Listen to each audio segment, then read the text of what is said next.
Thank you guys for watching this video. Like and subscribe to see more videos. Let's get into the video. 6 move. The journey passed in near silence.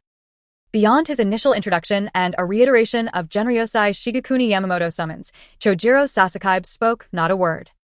Makoto could only keep pace with Shuinpa, his gaze drifting across this unfamiliar land he'd yet to tread. Compared to the savage crucible of Zaraki, District 64 Sabatsura hardly brimmed with wealth, but signs of life dotted the edges of its main roads and the foothills beyond. By the occasional lakes and ponds, gone were the blade-wielding predators of Zaraki, stalking prey with bared teeth and bloodlust. From this single vantage, it carried a faint echo of a classical era's golden age. Not bad, huh? Sasakaibe broke his silence, catching Makoto's wandering eyes. Much better than Zaraki. Makoto nodded in agreement. It wasn't always like this. I was born in Sabatsura, and 1,000 years ago, this wretched place wasn't what you see now, barely a step above Zaraki. A rare, heartfelt smile softened Sasakaibe's perpetually icy features. Even his golden eyes, gazing toward the distant villages, warmed with a tender hue. All of this is thanks to Genryosei-sama. In those few words, Makoto felt he'd glimpsed the man's core. Tentatively, he ventured, Genryosei-sama must be incredible. Exactly. Sasakaibe's voice surged with fervor, a broad, approving grin flashing toward Makoto, a look that said, "You've got a good eye, kid." A beat later, he caught himself, realizing he'd said too much. His face stiffened back into that expressionless mask, a frozen Kyoko store dummy once more. But when his eyes met Makoto's again, they carried a newfound glint of camaraderie. Makoto nodded knowingly. Ah. A little fanboy, huh? Soon, they crossed a lush, wooded hillside. In the distance loomed a modest compound nestled within a bamboo grove, complete with a pond in its courtyard. Aside from its sprawling open space, it didn't seem much different from the wooden homes dotting the villages below. We're here. Sasakaibe's face remained stoic as he halted at the gate, switching to a measured stride. Yet, perhaps stirred by their earlier exchange, he paused before entering, adding a rare piece of advice. Genryosei-sama is strict and exacting, uncompromising with everyone always. When you step inside, answer only what he asks. If he asks nothing, say nothing. Understood? Yes. Makoto grasped the warning well enough. From the plot analyses he devoured in his past life, no matter how you sliced it, the Yamamoto of 1,000 years after founding the Godai 13 was a softened shell of his former self. Even an old rival like Yawatch had called him weak compared to his past. So what was this Yamamoto like? In the first arc, he'd sentenced Rukia Kachiki to execution without a flicker of mercy, drawing his shurikai against his pleading disciples. In the Karakura town battle, watching Aizen fell his Godai troops, he'd unleashed Enetsu Jigaku without hesitation. Whether his own men burned alive was irrelevant. Those who guard the court should die for it. One of his signature lines, embodying the creed that mercy has no place in command. Extrapolating backward, Makoto could well imagine what kind of ruthless monster Genryosei Shigekuni Yamamoto was. The architect of Soul Society's millennial order had been 1,000 years prior. Swinging a blade over comrades' corpses wasn't some poetic metaphor, it was a blunt statement of fact. Makoto mulled this over. But as Sasakaibe reached the door, a young man with long samurai hair stepped out, bowing slightly. Sasakaibe-san, Genryosei-sama is holding an instructor's meeting. I'm not sure if dash. Before he could finish, a deep voice rumbled from within. Genshiro, Chojiro. Bring him in. Both men outside faltered, caught off guard. They hadn't expected Genryosei Shigekuni Yamamoto to take such keen interest. Sasakaibe recovered first, turning to Makoto. Let's go. You're cleared to enter. Yet, hearing their exchange, Makoto's nerves flared. His left hand instinctively clamped onto his sword hilt as he blurted, wait a sec. Instructor's meeting, what's that about? Wasn't it just Genryosei-sama alone? Sasakaibe's eyes flicked to the hand on the hilt, his brow creasing faintly before easing. No one would be foolish enough to fret over the safety of the monsters inside that room. His displeasure stemmed only from the breach of decorum, a slip that might reflect poorly on his competence. Still, duty-bound, he explained, when urgent matters arise, Genryosei-sama, as the Grandmaster, calls a temporary council. Right now, all the school's instructors are likely present. Makoto's composure cracked. Cautiously, he ventured, "Sasakibe-san, could you maybe hold my Zanpakuto somewhere for me until we're done?" Honestly, my Zanpakuto got a bit of a brain issue. Loves crowded places and gets real excitable. If it says something it shouldn't, it'd be beyond rude. Sasakibe tilted his head, puzzled. Who didn't know a Zanpakuto and its Shinigami were one in spirit? You say your Zanpakuto-s got a screw loose, but you seem sane enough to me. No can do. He shook his head. Genryosai-sama likely intends to test you as well. After all, you're the one Anohana-sama brought back. That single line slammed shut Makoto's sneaky escape hatch. Right. He might even have to fight someone in there. Dare to show up unarmed? A chill prickled his scalp. Truth be told, he'd wandered Zaraki alone for far too long. So long that only now did something click. He remembered the unholy pact between his Zanpakuto and that vulgar system, how they conspired from the start to force him to max out his Shuinpa in one relentless push. But here he was. Could he really turn tail and run now? Whoosh. The doors swung wide. Sasakibe and the other lingered outside.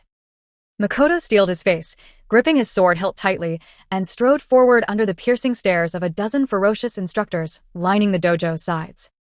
At the head sat a bald, middle-aged man with black hair styled in a crescent moon cut, unmistakably Genryosai Shigekuni Yamamoto, the man, the myth, the legend, whose renown blazed at its zenith and would for another millennium. Meanwhile, the instructors flanking the room turned curious eyes upon him. Closest to the front, Unohana had already shifted her gaze his way. A faint, spring-like smile graced her pallid, bloodless face, an exceedingly rare sight. Makoto's expression stiffened further. Under the weight of all those eyes, the dojo fell into a hushed stillness. But before Genryosai Shigekuni Yamamoto could speak, a one-eyed girl with deep purple twin tails at the cues end narrowed her lone eye. Her tongue slithered out like a soft serpent, grazing her lips as a glint of intrigue flickered in her gaze. Such young, vibrant erasure. No matter how many times I see it, this old soul can't resist. She purred. Surely this boy's body courses with blood just as delectable, no? It's positively tantalizing. At her voice, Anohana's eyes turned frigid, her head snapping toward the speaker. Saito Furofushi met her stare unflinchingly, with that single eye, a low chuckle rumbling forth. What's that? Fancy a taste of me too? In an instant, tension crackled between the two women, a storm brewing on a razor's edge. The surrounding instructors, all grim and fearsome, shifted their focus from Makoto, watching the standoff with a casual anticipation of seasoned spectators. Makoto, seeing the spotlight veer off him, exhaled a quiet breath of relief. Now, if only that damn system would shut up. But before Unohana could retort, a sprightly, almost unhinged voice burst from Makoto's waist, not carried by air, but slamming directly into every mind present. I love it. Quick, taste me. At that moment, every motion in the room froze. That single outburst plunged the hall into a deathly, surreal silence. Makoto shuddered. It's over, they know. Then, the voice spiked, launching into a frenzied, heartfelt chant. Purple twin-tailed, one-eyed, flat-chested lowly, I adore her. That soft, slippery snake tongue, I love it. The gap of a lowly calling herself Old Soul. I am absolutely obsessed with that. Please, I beg you, step on me with those cute little white tabi socks. Stab me with your sword. Lick me with that snake tongue. Sit on my face, please. I can't hold back. It's at the limit. Hurry up and move. In a flash, the confusion in every eye vanished, replaced by a collective, incredulous stare at Makoto, a look teetering on the edge of absurdity. This guy was a heavyweight contender. That was Saito Furofushi they were talking about. Cute little tabi socks. Wasn't that a bit too extreme? Even Yamamoto at the center twitched an eyebrow, his face rigid, the wrinkles seeming to quiver and sink. Makoto's body turned an eerie ashen gray, as if petrified. He stood rooted, motionless. Abruptly, his left hand flicked, hurling his Zanpakuto to the floor. With a feigned nonchalance, he kicked it aside. The battered scabbard skidded across the dojo's wooden floor with a whoosh and chattering on its own in the distance. What the fuck is that blade? Not mine. The purple twin-tailed girl fixed her gaze on him silently. A scarlet gleam pulsed in her lone eye barely contained. Her fingertips danced rhythmically along her sword hilt with eager, almost musical, her breathing growing heavier, her smile twisting into something bewitchingly feral.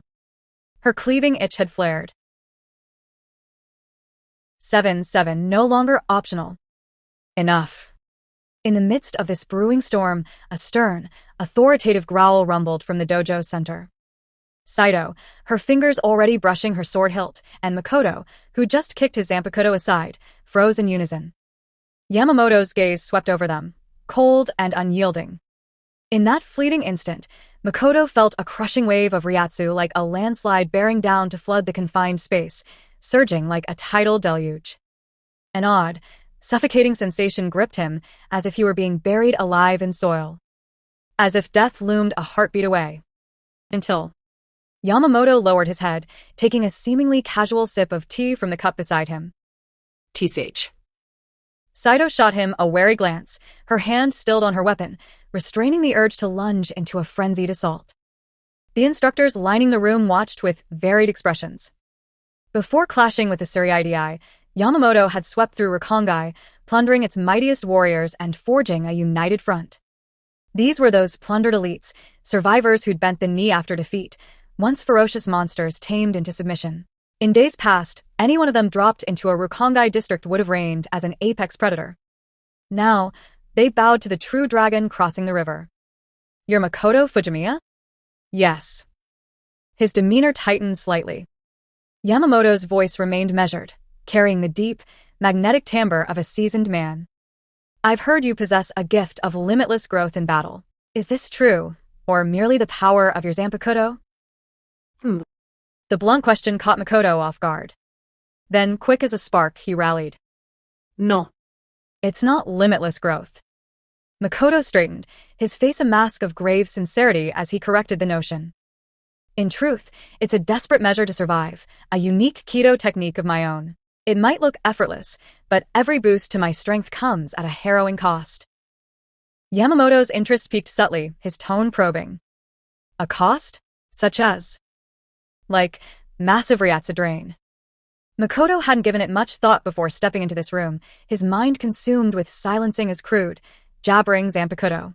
Now, he spun the tale on the fly, his expression effortlessly shifting to one of dire seriousness, as if to say, I'm not kidding around here. It saps my stamina in a flash, too. And it's a brutal strain on the mind. Push it to a certain limit, and it risks my life, could even shatter my Seketsu and Hakusui incredibly dangerous. 1. The words flowed smoother with each breath, his deception seamless.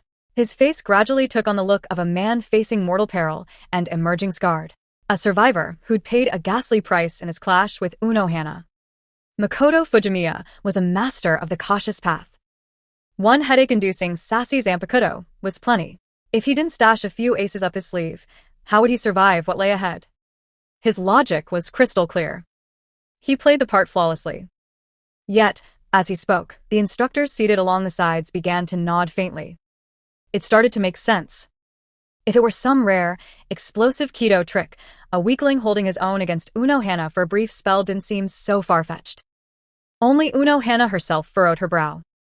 Unlike the others, she'd crossed blades with this boy firsthand. Still, she held her tongue. Watching and waiting. I see. Yamamoto took another sip of tea, then pivoted sharply. Then, if I were to take you as my student and train you with full sincerity, would you set aside past grievances and devote yourself wholly to the Genji school? Of course. The words leaped from Makoto's mouth almost instinctively. This was the man, the myth, the legend, Genryosai Shigekuni Yamamoto. A maxed-out legend among legends. But the moment his voice rang out, the old bald man gestured to one side of the dojo. A rotund figure with pink hair and a grand cape billowed in, arriving beside Yamamoto with a flicker of Shuinpa. He leaned in, voice hushed. Aside from that last line being subconscious, the rest's all fabricated. What? Makoto's eyes bulged. What the fuck? Can't we just talk this out? Why the lie detector? You're guarding against an upright guy like me? But in the next breath, something even more bewildering unfolded. Arg, damn it.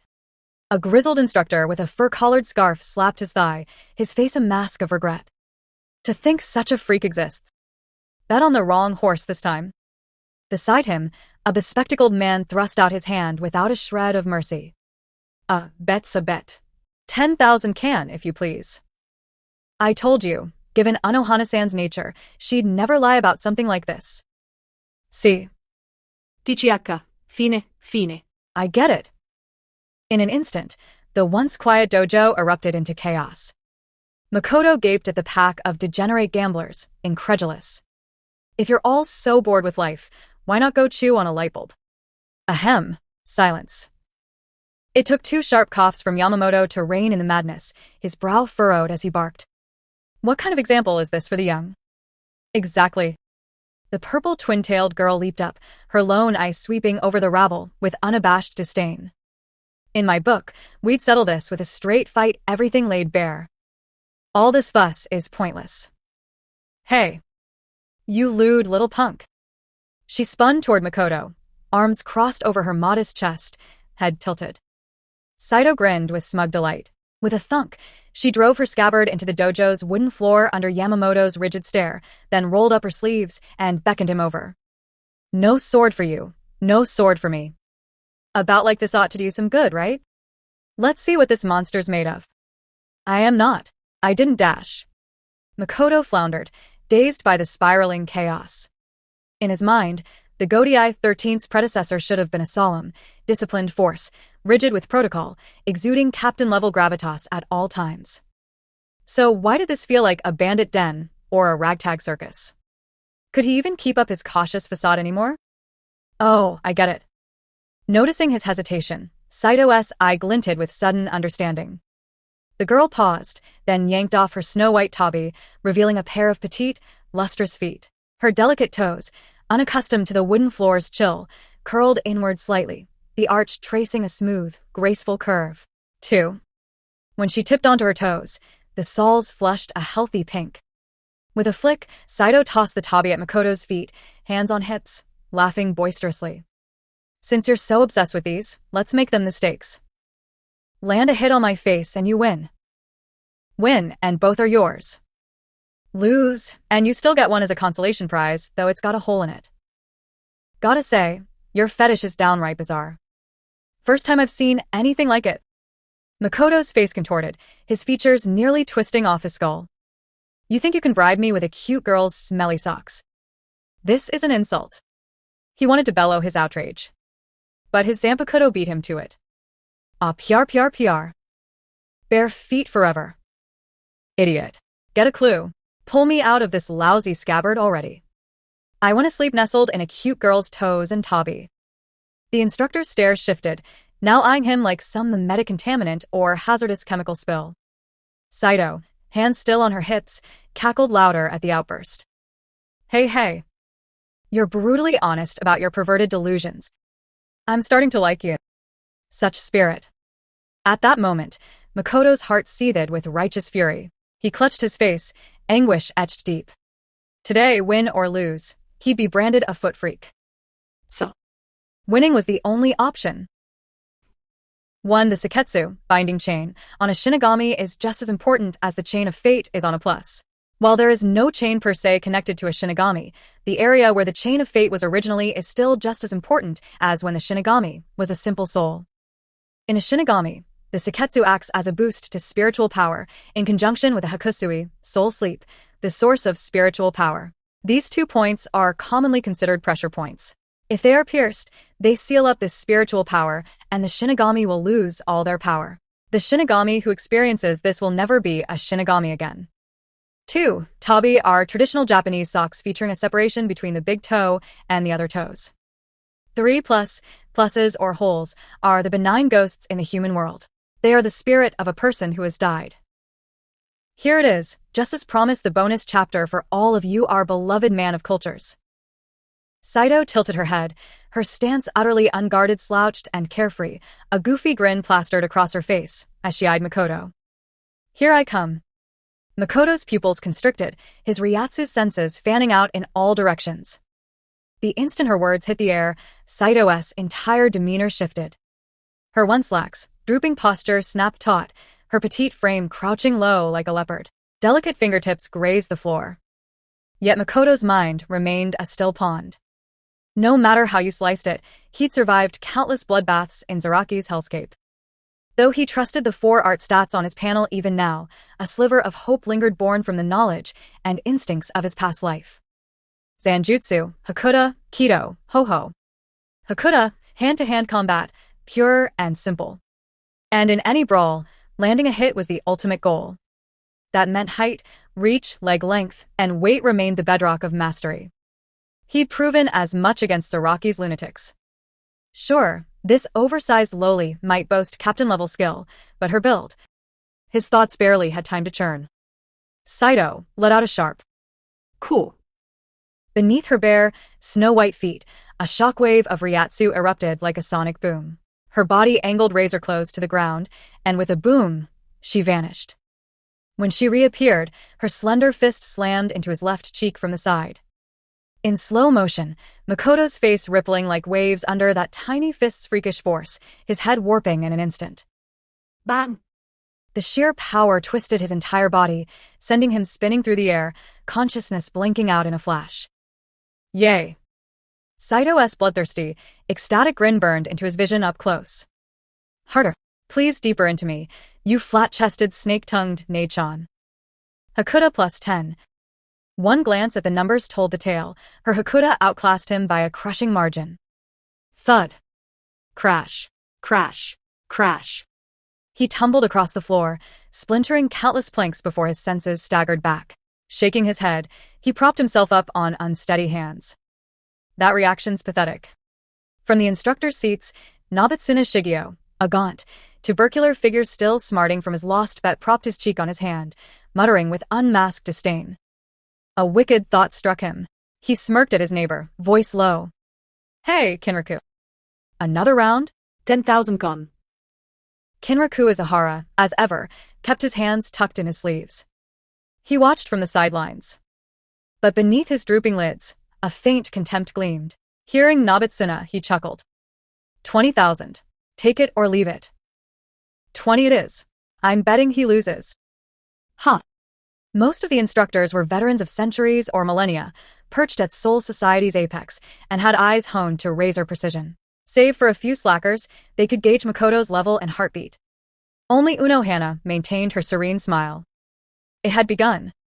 Saito, unimpressed after a single punch, planted her hands on her hips and strutted forward with a bow-legged gait. Hey. That's all you've got? How'd a weakling like you survive that idiot Ichiro's hands? Give me your all of it. Makoto, meanwhile, could only draw a deep breath. That punch wasn't just brute force. An explosive burst of Ryatsu had flooded his skull the moment it connected, like a grenade detonating inside his head. Even with his current physique, he nearly lost himself. But he'd learned. TCH. He hauled himself up, shaky but defiant, and beckoned her on. Keep going. Saito squinted at him, noting he could still stand. A bloodthirsty grin spread across her face. Now that's more like it. In the next breath, her tiny frame lunged again, a blur too fast for the eye. This time Makoto was ready. Guided by near-instinctive Ryatsu sense, he slashed a hand chop to his side. Boom. A cluster of rapier burst apart in the air. Saito tilted her head, effortlessly blocking the strike with one hand, unfazed, while her other arm hooked his wrist mid-spin. Her small foot darted through his guard, threading under his armpit, and smashed into his face with a thunderous bang. Feet. My beloved feet. Hakuta plus 10. But this time, Makoto seemed to weather the blow. His head spun briefly, then cleared. He snapped a knee upward at the girl hovering midair. Oh. Saito faltered for a split second, surprised, but swapped hands to block his knee with ease. Her monkey-like agility flipped her half-circle in the air. Then her legs clamped around his head. The moment those soft thighs squeezed, Makoto's vision darkened, a warm, plush sensation pressing against his skull. Before he could process it, her waist flexed with sudden force. Leveraging her midair twist, she hurled Makoto, whose frame dwarfed her petite one, half a circle through the air, slamming him into the ground. Boom. His upper body burrowed deep into the wooden floor, kicking up a storm of splinters and dust. Saito hopped back, clearing space, her cute face alight with growing thrill. Hey. Keep it coming. This time, it wasn't just Saito. Every instructor seated along the sides keenly caught the leap in skill behind Makoto's hand chop. Kinraku adjusted his glasses, his sharp gaze cutting through the air. Nobitsuna furrowed his brow in turn. No one dared toss out casual jeers like before. Crack. Makoto gripped the shattered planks, hauling himself up with effort, shaking off the dust clinging to him. That force, it packed a hell of a punch. No. She wasn't even going all out, was she? A spark of battle lust flickered in his eyes. What followed left everyone in the room stunned. He crouched low, mirroring Saito's opening stance, his body angled razor-thin to the ground, fingertips bracing the floor, drawing a deep breath. Hugh. Saito blinked, caught off guard. Then her dainty face split into an exaggerated, gleeful grin, her eyes widening with delight. Boom. A surging ring of Ryatsu exploded beneath Makoto's feet. His form vanished in a blink. When he reappeared, he loomed at Saito's left rear, his hand slicing downward in a ruthless chop, aimed to sever her neck with no quarter given. Saito dodged with an ecstatic twist, her deep purple twin tails swaying midair. Her seemingly frail arm snapped back with a counterpunch, only for Makoto to block it swiftly. What followed was a relentless cascade of shockwaves, Ryatsu bursts rippling outward in a ceaseless torrent.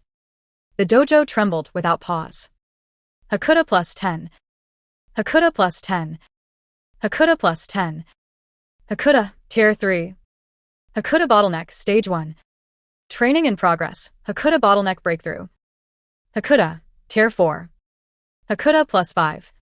A flurry of notifications blared in Makoto's mind, the system's crude chatter, an unrelenting drone. But he had no time to heed it now. Beneath that delicate, alabaster arm surged a terrifying storm of Ryatsu. Each soft-looking fist unleashed blows that could casually demolish a building. Beyond that, the girl before him outclassed him in speed, reflexes, combat savvy, and sheer agility by leagues. Only absolute focus kept him barely in step with her pace. Until a single moment when he let a flaw slip. Whoosh. A bare foot lashed out, legs splitting nearly into a perfect line, the sole rocketing toward his face. As if he'd foreseen it, Makoto reacted a hair faster, ducking aside with razor-sharp instinct. His hands darted out, one to block and trap her knee, the other hammering a fist towards Saito's forehead at blinding speed. Yet in that razor-edge instant, Saito's face brimmed with exhilaration. Her small hands seized his Shahakusho's front, her lithe frame twisting midair with a flick of her core. Dodging his punch, she poured force into her free leg. Using the momentum of her spin, she wrenched her trapped leg free and swung it down like a battle axe, smashing into Makoto's cheek. His body lurched sideways, neck stretching like a taut rubber band yanked to its limit. The wooden floor beneath his left foot spiderwebbed into a mosaic of cracks, his calf sinking partway into the ground. He held his stance just barely. The dojo itself seemed to shudder with the impact. Step on me. Crush my face with those adorable feet. Come on, what are you waiting for? Hakuta plus 5. Hakuta, Tier 5. This time, the instructors along the side sat up straight, faces solemn. True, Saito had dialed her strength down to match Makoto's level in this skirmish. But they'd all seen it. Had he been a fraction faster, that last strike might have grazed her face. And more than that, even his resilience is skyrocketing. That damn freak. Nobitsuna muttered a curse under his breath. To think there's really a monster out there who can steal experience just by fighting? I thought that old man was perverse enough already. Kinraku nodded gravely, adjusting his glasses jarred loose by the tremors and murmured. His Hakutas climbed at least one step since the start. Indeed. Terrifying, these youngsters nowadays. Kinraku turned toward the voice. There sat a bald giant, dwarfing those around him, even while seated. His lipless mouth flashed a row of gold teeth, his Herculean frame straining against his loose robes. Round, scholarly wooden glasses perched on his face, and an eerie grin split his features unconsciously. At the battlefield's heart. Saito flicked her head lightly, tossing a stray twin tail off her shoulder. Her laughter rang out, wilder and freer than before. A monster with such breakneck growth. Absolutely, utterly thrilling. Hey, Where are you looking? Makoto's voice rasped, thick with blood.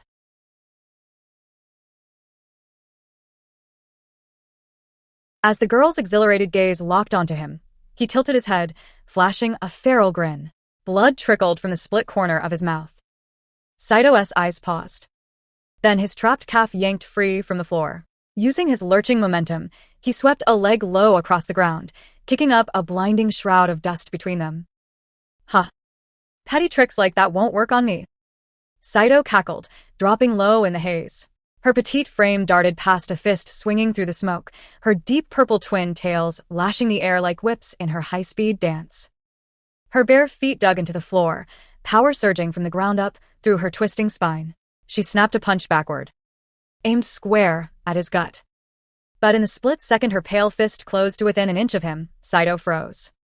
Her body halted as if seized by an unseen force, locked at that hair's breadth distance. Her peripheral vision caught it, her braid, snared. My hair. Her pupils shrank, her focus snapping astray. In that fleeting lapse, Makoto's other hand clenched into a fist. Got you. His eyes flared wide, crimson from relentless blows, glinting with savage intent. This punch, its surface shimmered with dense, visible erasure, channeled every ounce of his strength. All the punishment he'd endured. He'd repay it now. The next instant, fist met tender cheek in a brutal collision. A deafening blast of Ryatsu erupted, the shock wave exploding outward from the point of impact. A visible tide of force rippled through the air, even distorting the far side of Saito's face with its gust. boom. The sonic wave roared, shattering the silence. A direct hit. The spreading surge whipped up the robes of nearby instructors, their hems fluttering wildly. Every onlooker sat still, eyes wide, drinking in the scene. Many betrayed faint astonishment. Nobitsuna down another 20,000 can, gaped, croaking a guttural. Tisich. Kinrika chuckled low, a quiet relief blooming within. Good thing that fool Nobitsuna had jumped in first. But Makoto faltered, stunned. Saito slowly turned her face back. On her pale, youthful cheek, only a faint scratch marred the skin. She beamed at him, a grin of unhinged, ecstatic madness. The battle's rising heat seemed to crest in that minor sting, her joy peaking. Her deep purple pupils shrank to pinpricks, glinting with a blood-red sheen. At her waist, her delicate fingers curled into a fist. She swung. Right then Yamamoto, seated immovable till now, opened his eyes. It's over. With those mere words, Saito's body locked up as if struck at a vital point. Her dainty fist halted abruptly beside Makoto's nose. Rumble. A concentrated storm of Ryatsu roared past his cheek and neck, its ferocious howl threatening to rupture eardrums. Goosebumps prickled across his skin unbidden.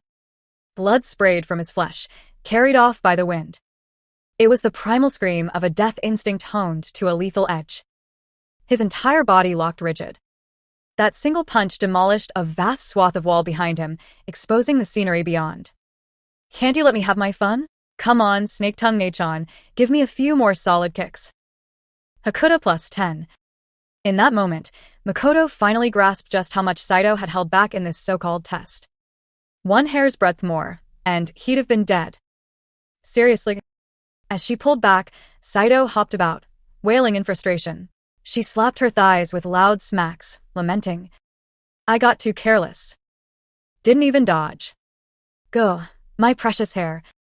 She rubbed the braid Makoto had seized, muttering regrets with a pout. Her dainty face wore a pitiful, endearing look. A stark contrast to the savage, bloodthirsty beast of moments ago.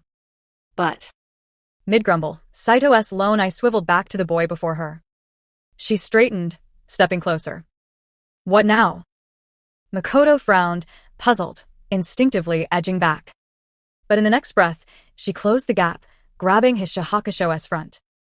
Her bare toes lifted slightly, and that soft, serpentine tongue darted out, gliding over the gash on his cheek, savoring his blood with delicate precision. Slurp. Ass. Makoto recoiled, his expression freezing. Quite a fine flavor. Saito, meanwhile, looked utterly sated. She cupped her cheeks, reveling in bliss. Her small fist tapped his chest twice, dull thumps, as she giggled foolishly. Not bad. I really like your taste. Let's have another go sometime with swords, next time. I won't lose again. Makoto blinked, dazed by the sudden lick. Her words sank in, and his eye twitched. Glancing at the ruined wall behind him, he muttered, I'd rather not. Oh, right. As she turned to walk off, Saito paused, scooping up her tabi from the floor and tossing them his way. Hands on hips, she laughed heartily. Both are yours now. Next time, I'll bring a fresh pair. Makoto's eyes widened, his face twisting as if insulted. He barked back. Your stinky socks? I don't dash. Before he could finish, a sickly sweet, almost coy voice rang out from afar, tinged with mock shyness. I'll take them home and brew tea with them for life. Thank you so much. He turned. The instructors who'd just been eyeing him with admiration now wore complicated looks. Such a fine kid. What a pity he's a freak. 9 Footcraft. Event. Bond level with Saito Furofushi increased. Reward. None. Training bout. Acquired bond trait. Art of Footcraft. Bond traits. Art of Footcraft. Your boundless passion for the feet of maidens has finally set you on the ultimate path, known as the Art of the Foot. Bond effect. The further you tread the Art of the Foot, the higher your Shunpa talent ceiling rises. Current limit breached. Talent restriction now at Tier 8. Kuwate. The first time I saw Saito-chan's feet, how should I put it? Well, it sounds a bit crude, but I popped a boner. Makoto, face censored, Fujimiya. Recorded in the Dereshikero. 1. What? The dojo emptied out as the instructors dispersed. The battered hall stood silent, abandoned. Makoto scrolled through the dense wall of system prompts flickering before his eyes, only to stumble upon a tiny entry tucked at the bottom. Instantly, his jaw dropped. He stood there, dumbfounded, staring at the fine print, recorded in the Dereshikero. For a moment, his mind couldn't process it. When it finally clicked, he sprang into action like a rabbit on fire. Darting forward, he seized the battered Asachi he tossed aside, red-eyed and frenzied, shaking it wildly. Delete it. You damn thing, delete it now. Written in a place like that, it's going to be skimmed by a horde of people, isn't it? This is pure slander. Defamation. A stain on my honor. But what use was this pitiful, raging howl beyond making noise? It was just a sword, after all. Makoto clutched his sorry little blade, bellowing until he realized he might look a tad ridiculous. After all, his Zanpakuto never so much as farted a tune when they were alone. It only perked up abnormally so when it could stir trouble for him. Yet just as he was about to give up, a faintly familiar female voice chimed in his head, laced with a chiding, exasperated tone. You really don't get it at all, do you? Wani-chan will show you the way. Here's the deal. Go grab those tabi right now, tie them to the scabbard, knot him tight, and trust me, you'll thank me later. It spoke. Makoto gawked at the blade in his hands, stunned.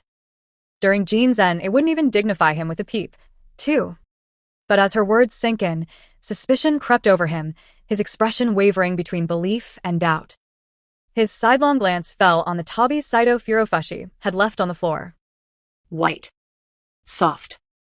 Likely cotton, about palm-sized, roughly the fit of a grown man's glove. Maybe because they were fresh that day, or perhaps high-tier Shinigami didn't sweat like mortals, they carried no stench when he picked them up. They even smelled faintly sweet. Makoto jolted upright, flinging the tabi he'd somehow clutched back to the ground. This damn blade was definitely messing with him. Quick, do it already. Seeing his reluctance, his Zanpakuto only grew more insistent. Makoto hesitated, his thoughts drifting to the breached Shunpa talent cap on his panel. I'll just give it a tiny try. I'll untie it right after. He muttered to himself. With that justification, his conscience lightened considerably. Reaching down, he fastened the tabi to the Seijo cord at the scabbard's end. 3. The moment he did, the panel reacted. You've advanced further on the path of footcraft. Shunpa, talent restriction tier 9. GUH, bliss. Makoto froze, a short, spasmodic gasp escaping him as he rooted to the spot. From now on, this wretched blade had him by the throat. But if small acts like this could steadily transform an ordinary guy like him into a genius rivaling Soul Society's elite, Being a little weird didn't seem so bad. The sheer, immediate payoff, so stark it hit like a freight train, sparked a shift in him. Makoto began to rationalize it. Once the perverse thought takes root, the world opens wide. Even if it was for the sake of growing stronger, he'd have to walk this footcraft path further. Damn it. That's right. Exactly. A necessary sacrifice. He thrust his Zanpakuto high, bellowing to psych himself up. Pity the figure behind him wasn't so indulgent. Ahem, cough cough. Makoto's body seized with a shiver, whipping around. There, at the dojo's entrance, stood Genryosei Shigekuni Yamamoto alongside Chojiro Sasakaibe and Genjiro Okikuba. Sasakaibe, perhaps out of fellow fanboy camaraderie, clenched a fist to his mouth, feigning a consumptive fit with exaggerated coughs. Sasakaibe shot him frantic winks, desperation in his eyes. Yamamoto's death mask face bore a grave expression, wrinkles folding into each other. Okikuba turned his head aside, shielding half his face, too mortified to look. There stood Makoto in the ravaged dojo center, head tilted skyward, gripping his sword aloft. Dangling from the Seijo cord beneath the scabbard fluttered the pair of tabi he'd just won from Saito Furofushi's feet. Half a foot more, and they'd be in his mouth. He looked downright eager. No. To these three, it must have seemed he was about to sample them the moment the place cleared out. Huh. And no. It's not what you think. Makoto's body went rigid, his heart sinking like cold lead. He thrust out a hand in a frantic gesture. It's over, they know. Yet, astonishingly, Yamamoto merely regarded him with that heavy look. Only when Makoto seemed to settle did the old man speak, his voice a deep, middle-aged rumble. Got everything you need? Then let's go. That unflappable calm from Yamamoto only deepened Makoto's embarrassment. Still, for the sake of his honor, he forced himself to speak, resolute. Actually, I'm not the pervert you think I am. It's all this Zanpakuto's fault. As he declared it, the girlish tabi tied to his scabbard swayed in the breeze like a bold, proud banner. As if nodding in agreement. Sasakaibe buried his face in his hands. Hopeless. Yamamoto, meanwhile, turned away without a care, striding toward the dojo's rear courtyard. As he walked, his low voice intoned a lesson. To teach without distinction, that's the creed of the Genji school. So long as you don't disgrace this institution, whether you're a chicken, a dog, or some freak fond of women's tabi, I'll treat you all the same. Follow me. Those broad, unbridled words stirred something deep in Makoto, a surge of unexpected emotion. At last, someone saw him. And if you thought about it, it made sense. Hadn't Shunsui Kairaka later become one of Yamamoto's disciples too? This old man, reigning as the mightiest for over a millennium, what hadn't he witnessed? Makoto's quirks were nothing in comparison. Sure, Yamamoto's metaphors carried a sting, but for now, he'd let that slide. Yes, sir. Makoto pressed his lips tight, schooling his expression, and hurried to fall in behind the trio. Sasakaibe's eyes widened in awe. As expected. Worthy of Genryosei-sama. But as Makoto squeezed into step behind them, Yamamoto suddenly paused, as if noticing something. With a tone dripping with disdain, he waved him off. Scram. I didn't say follow this close. There's someone ahead. Keep your distance from me. 1. Darashikaro, Great Spirit Book Gallery, is a repository of all the knowledge and history of Soul Society. 2. Jinzen, Sword Zen, is a way to communicate with Zanpakuto and gain access to its name and powers. 3. Seijo cord is a hanging cord that ties a Japanese sword scabbard also known as saya to the belt. Don't forget to like and subscribe.